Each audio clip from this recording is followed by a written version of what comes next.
Welcome to this lightning round explainer. Today, we're taking 21 different academic theories of entrepreneurship and synthesizing them into one highly structured crash course. We're going to break down the actual nuts and bolts mechanics of why people start businesses, how they navigate crazy amounts of risk, and the invisible economic rules that completely govern their success. Here is our roadmap for today. We'll start with 1. Defining the entrepreneur. Then explore 2. The spark of innovation. From there, we'll tackle 3. Navigating market friction. Outline 4. The rules of the game. And finally wrap up with 5. Scaling and modern markets. We're journeying all the way from the founder's initial mindset right up to the mathematical realities of scaling in a digital world. Section 1. Defining the entrepreneur.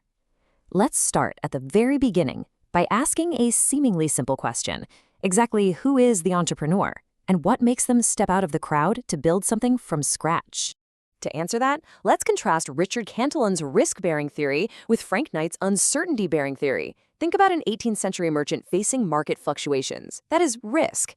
If a risk is statistically calculable, you can just buy insurance for it, right?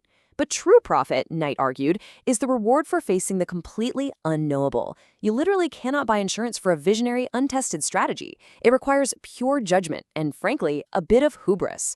And this brilliant quote leads us right into Jean-Baptiste Say's coordinator theory. He positioned the founder not just as a risk taker, but as a bridge builder. Say argued that land, labor, and capital are basically just inert ingredients. It takes the unique judgment of an entrepreneur to unite them into a functioning machine. It's exactly what Henry Ford did when he took raw steel, investment capital, and displaced workers and coordinated them into the highly optimized assembly line. So what is the actual sociological profile of a founder? We have 3 really distinct lenses here. First, Hoselitz's marginal man theory argues that outcasts, people excluded from traditional paths to power, channel all that ambition into economic innovation. Next, Lazier's jack-of-all-trades theory suggests successful founders actually aren't hyper-specialists, they are versatile generalists balancing a wide portfolio of skills. And finally, Gary Becker's human capital theory views the entrepreneur as someone who heavily invests in their own education, tacit knowledge, and health to build an unbeatable market advantage. Which brings us to the crucial point of the utility theory. Traditional economics assumes we all just want the biggest possible paycheck. But this equation proves that value is highly subjective. Founders don't just chase money. They willingly swallow a massive risk and extreme work hours just to escape the corporate cage. Let's be real, nobody wants to report to a micromanaging boss if they don't have to. For a founder, the intangible gain of total personal independence absolutely maximizes their overall utility. Section 2, the spark of innovation. Let's move on and see how these ambitious individuals actually find and spark new ideas to bring to the market. Joseph Schumpeter framed the entrepreneur as a relentless disruptor unleashing a gale of destruction. Startups don't just politely add to the economy, they systematically dismantle legacy giants to build a brand new equilibrium. Think of how Netflix's streaming model didn't just compete alongside Blockbuster, it completely obliterated the physical home entertainment industry. But the motivations to spark these ventures differ wildly. The push versus pull dynamic shows us that some founders are quite literally pushed into necessity entrepreneurship. They're just trying to survive economic hostility, corporate layoffs, or broken labor market. On the flip side, opportunity entrepreneurs are pulled into the game by the sheer prospect of scaling a massive technological breakthrough or capturing a highly lucrative, unexploited niche. Furthermore, the knowledge spillover theory explains that corporate bureaucracy often acts as a massive knowledge filter. Big companies spend billions on R&D, but they often ignore brilliant ideas that don't fit their immediate profit models. That unused knowledge then leaks out when frustrated entrepreneurs quit to launch their own startups. A legendary example of this is the traitorous 8 who ditched the rigid bureaucracy of Shockley Semiconductor to launch Fairchild, effectively birthing Silicon Valley with that leaked knowledge. Section 3, navigating market friction. Ideas are easy, right? Execution is where the real friction lives. Once the idea is sparked, founders inevitably hit roadblocks. First, founders have to navigate information asymmetry. This is the dangerous reality that an entrepreneur naturally knows way more about their company's hidden flaws than their investors do, but they are also hunting for what's called X-inefficiency. Economist Harvey Leibenstein noted that established legacy companies almost always get bloated and lazy. Alert, fast-moving entrepreneurs step right into those gaps, using their agility to exploit the absolute waste of those slow-moving giants.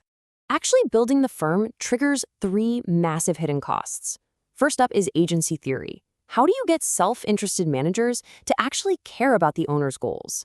Usually, it's vesting schedules. Second is Coase's transaction cost theory, meaning you constantly have to decide whether to build a team in-house or hire outside contractors based on open market costs. And third, resource scarcity.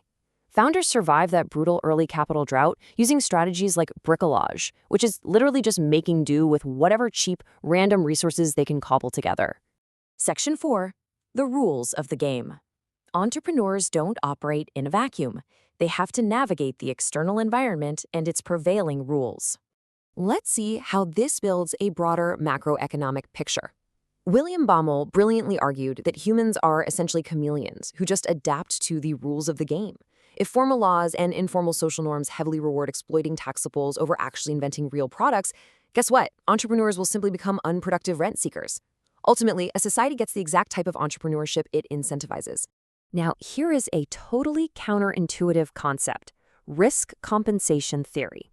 This reveals that creating structural safety nets actually acts like a seatbelt that gives founders the psychological confidence to take much wilder market risks. It's derived from the Peltzman effect, which notoriously showed that drivers with seatbelts tend to drive faster.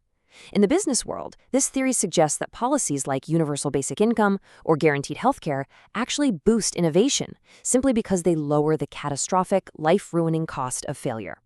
And this institutional framework naturally leads us to agglomeration theory, which explains why startups physically cluster together in wildly expensive places. They do it to share specialized labor pools and intercept those fast-moving face-to-face knowledge spillovers. The rules of the game matter immensely here. For instance, California's absolute refusal to enforce non-compete agreements actively encourages employees to spin out and create massive agglomerations of tech startups. Section 5. Scaling and modern markets. For our final sprint, let's look at the mathematical realities of how ventures actually scale and generate profit. Classical profit maximization theory dictates that a completely rational firm will scale until its marginal revenue exactly equals its marginal cost. You want to optimize that perfect sweet spot between the cost of production and the revenue of the very next unit. And today, this isn't just a static equation on a chalkboard.